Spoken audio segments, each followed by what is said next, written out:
ranges. Let's go. I'm gonna hop down to the 5 second, but I'm gonna be focusing on this price action. Yeah.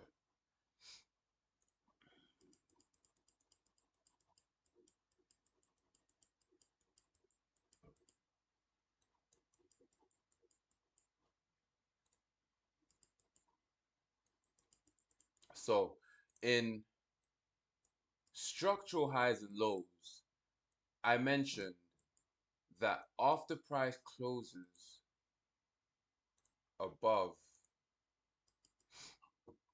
a higher high, creating a new higher high, the high that price closed above is the previous high.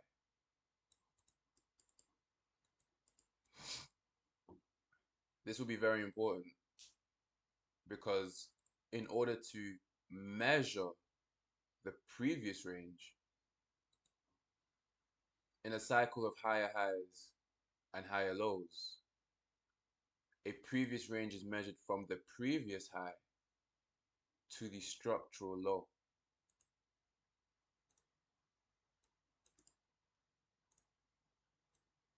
That is how you measure a previous range. So we see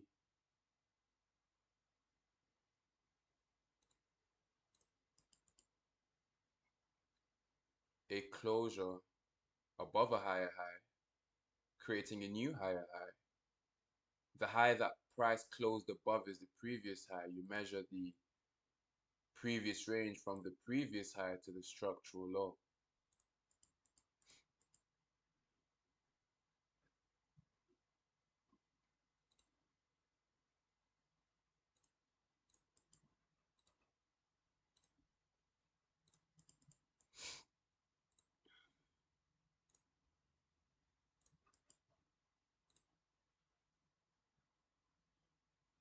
Now, if you don't know what a structural high is, and I recommend, if you don't know what a structural high is and you don't know what a structural low is, I recommend that you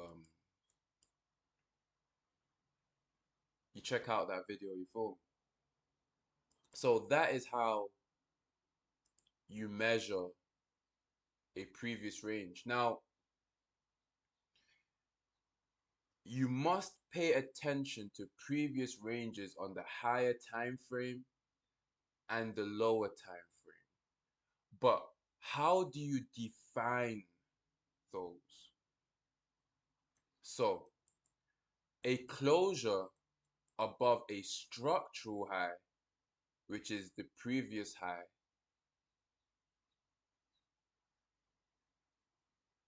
creates a previous range from the higher time frame. So what I've marked out here,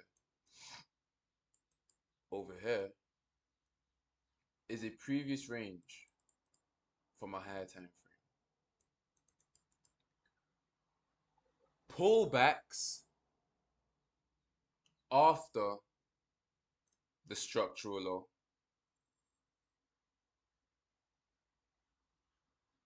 pullbacks after the structural low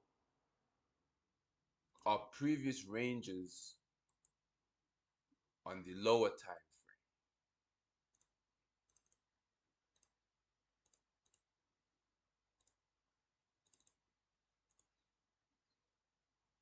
Oh, no way. I just did that. Didn't mean to do that. Alright, cool. Let me just do this. I wanted to change the color. There we go. And then I'm gonna make that. And I'm gonna do save as default for now. And then boom. Yeah. So this is a pullback. This is a previous range on the lower time frame.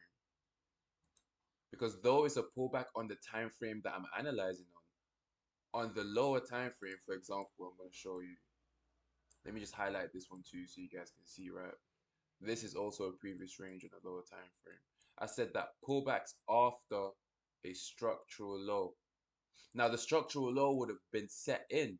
It would have been validated after the higher time frame, right? A structural low is only valid after a closure above a structural high.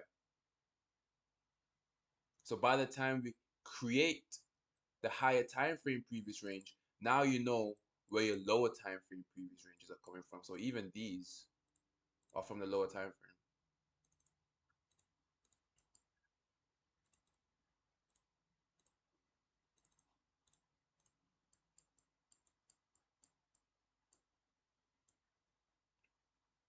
If you watch Breakup Structure, I told you that in a new cycle of higher highs and higher lows, that first reversal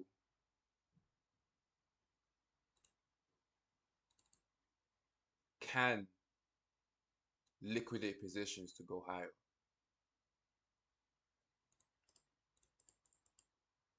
So if you look down on the 1 second, oh, well, we're so far back. Let me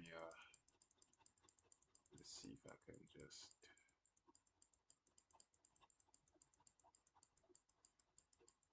yeah, it should be close. There we go. You guys can see that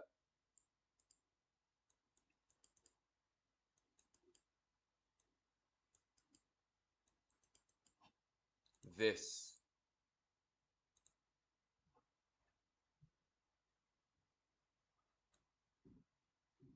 follows the same rules.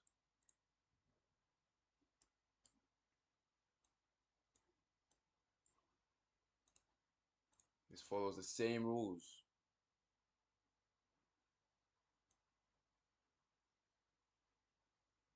So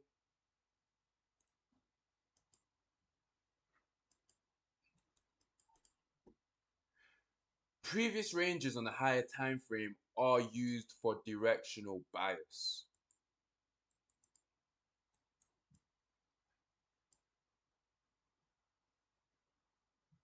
Previous ranges on the lower time frame are not used for directional bias. Previous ranges on the lower time frame are used to time counter trend moves.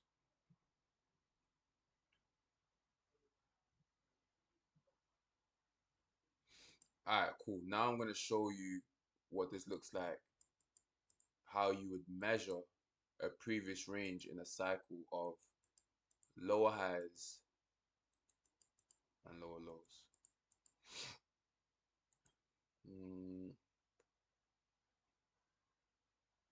Okay.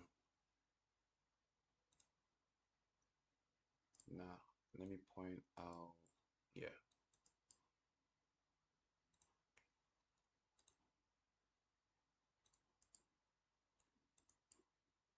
This is a previous range from the higher time frame.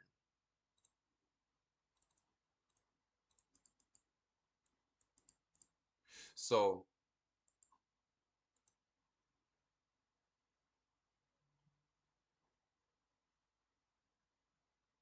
this is a lower low. Price created a new lower low. When price closed below the lower low, that low that price closed below becomes a previous low. And you measure the previous range from the previous low,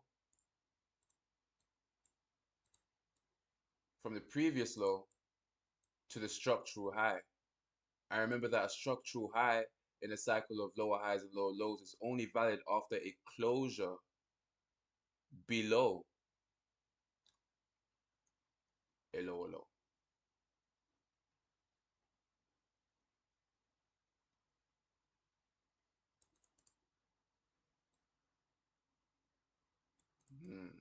So you see the structural high here. I said that pullbacks after the structural low are previous ranges from the lower time frame. So that's in a cycle of higher highs and higher lows. So in a cycle of lower highs and lower lows, previous ranges My bad. Ugh. Pullbacks after the structural high.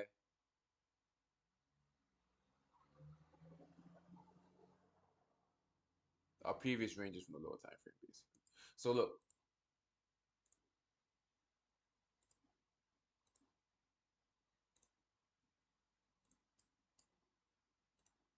right, boom, boom, boom,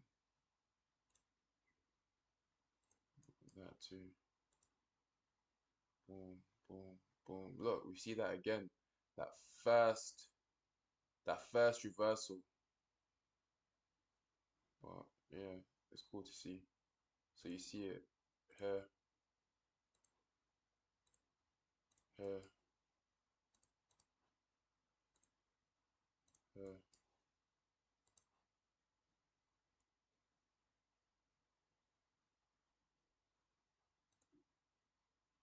here, and so on and so on.